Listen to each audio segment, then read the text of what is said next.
Assalamualaikum warahmatullahi wabarakatuh. Perkenalkan, nama saya Abdul Saleh Siregar dengan NIM 201230063. Jadi di video kali ini saya akan menjelaskan tentang hukum pernikahan serta kriteria memilih calon istri dan suami. Slide pertama membahas tentang hukum pernikahan dalam Islam.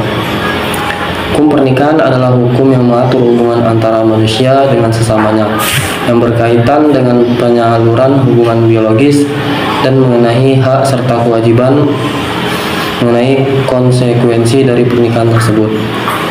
Jadi beberapa ulama berpendapat tentang hukum pernikahan. Di antaranya seperti Imam Abu Daud Al-Zahari berpendapat bahwa hukum nikah itu hukumnya wajib. Sedangkan Imam Asy-Syafi'i berpendapat bahwa hukum nikah itu mubah.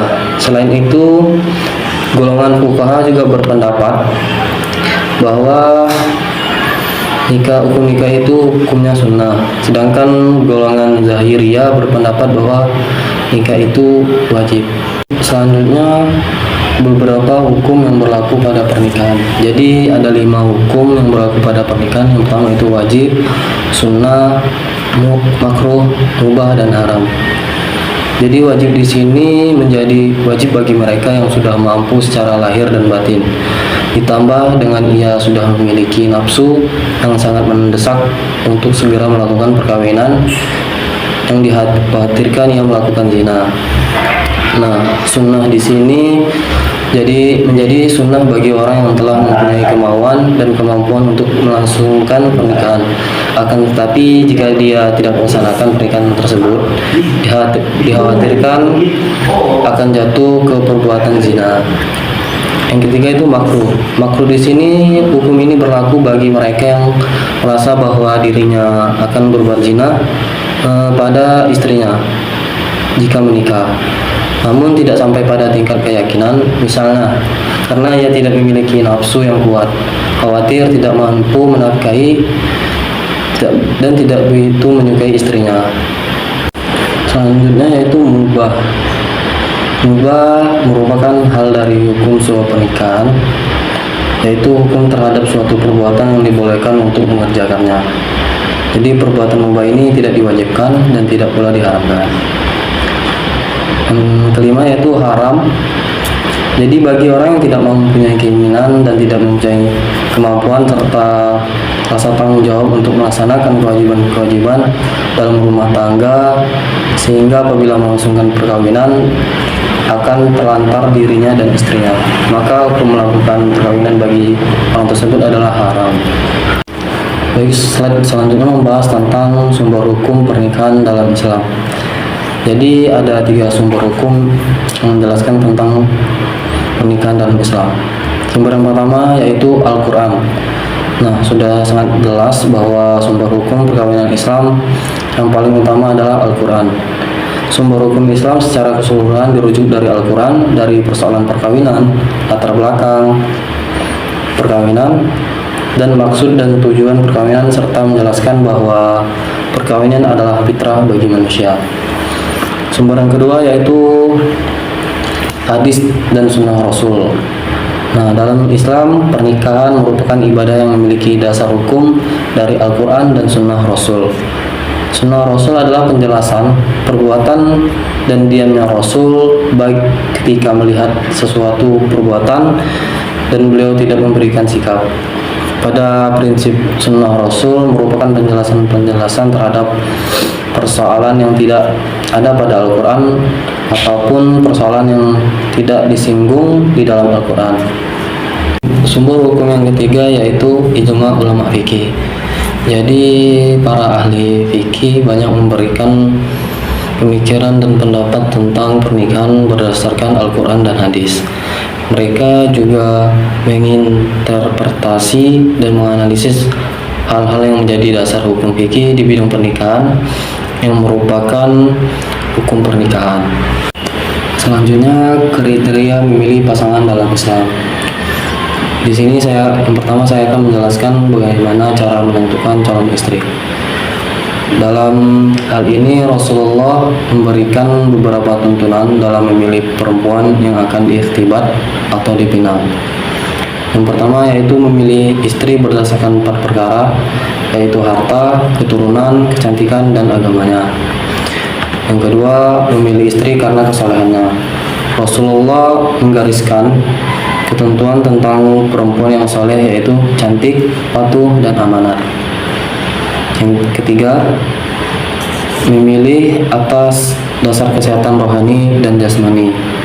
Kesehatan seorang wanita itu sangat penting karena akan berpengaruh pada kesehatan alat produksi. Terlebih dari nantinya seorang istri akan menjadi ibu, pastinya dalam hal ini juga akan berpengaruh terhadap kesehatan jasmani dan rohani anaknya. Yang kedua, saya akan menjelaskan bagaimana cara memilih calon suami.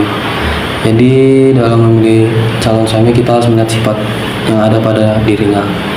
Yang pertama yaitu taat beragama. Yang kedua, bertanggung jawab. Jadi bertanggung jawab adalah sikap yang patut dipegang oleh seorang laki-laki karena di dalam rumah tangga seorang laki-laki atau suami memiliki peran, yaitu sebagai kepala keluarga. Yang ketiga, dia seorang laki-laki yang lemah lembut kepada wanita, maksudnya tidak ringan tangan atau tidak akan melecehkan istrinya kelak. Yang keempat, mengajak istri taat kepada Allah. Yang kelima, memilih laki-laki harus sehat rohani dan jasmani, karena laki-laki yang dapat dipilih menjadi suami adalah laki-laki yang sehat baik dari jasmani maupun rohani, yang tidak memiliki penyakit rohani seperti depresi bahkan gila. Laki-laki yang sehat rohani dan jasmani laki-laki yang sehat jasmani dan rohani yang mampu membimbing dan melindungi keluarganya baik dari ancaman ataupun ujian. Selanjutnya tentang dampak pemenuhan kriteria calon pasangan. Jadi ada beberapa dampak dalam pemenuhan kriteria calon pasangan. Dampak pertama yaitu dampak psikologis. Dari dampak psikologis ini kita dapat kepuasan dan kebahagiaan dalam pernikahan, karena kesamaan dalam nilai, minat, dan tujuan hidup antara pasangan dapat mengurangi kompetensi konflik dan meningkatkan keharmonisan.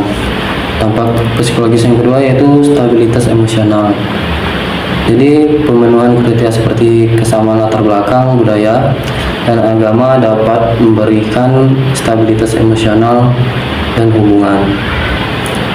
Dampak yang kedua yaitu dampak sosial. Dari dampak sosial yang pertama yaitu penerimaan oleh lingkungan sosial. Jadi pasangan yang memenuhi kriteria yang dihargai oleh keluarga dan masyarakat mungkin cenderung mendapatkan dukungan sosial yang lebih besar. Dukungan ini penting untuk kelangsungan dan kebahagiaan pernikahan. Dampak yang kedua itu integrasi sosial yang lebih baik.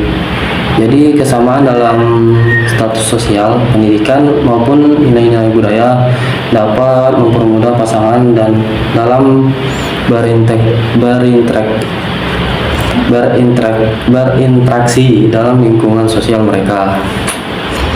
Dampak yang ketiga yaitu dampak ekonomi.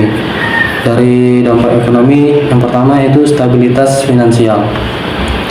Jadi memilih pasangan dengan kondisi ekonomi yang stabil atau memiliki pandangan yang sama tentang pengelolaan keuangan dapat berkontribusi dalam stabilitas finansial rumah tangga. Kesepahaman ini keuangan dapat mengurangi konflik dan meningkatkan kesejahteraan keluarga. Dampak yang kedua dari ekonomi yaitu perencanaan masa depan yang lebih baik. Jadi pasangan yang memiliki kesamaan visi dalam perencanaan keuangan dan karir cenderung lebih efektif dalam merencanakan masa depan, termasuk pendidikan anak dan investasi, yang pada gilirannya meningkatkan kualitas hidup keluarga. Baik, dari pemaparan materi tadi dapat disimpulkan bahwa pernikahan dalam Islam serta memperhatikan kriteria dalam memilih pasangan adalah langkah penting dalam membangun rumah tangga yang sakinah, mawaddah, dan warahmah. Hal ini tidak hanya berkontribusi terhadap kebahagiaan individu, tetapi juga terhadap stabilitas sosial dan kesejahteraan masyarakat secara keseluruhan.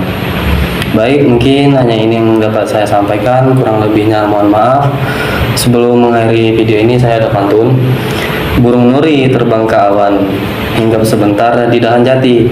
Memilih pasangan jangan sembarangan, lihat akhlaknya bukan hanya rupa berseri. Saya akhiri. Wassalamualaikum warahmatullahi wabarakatuh.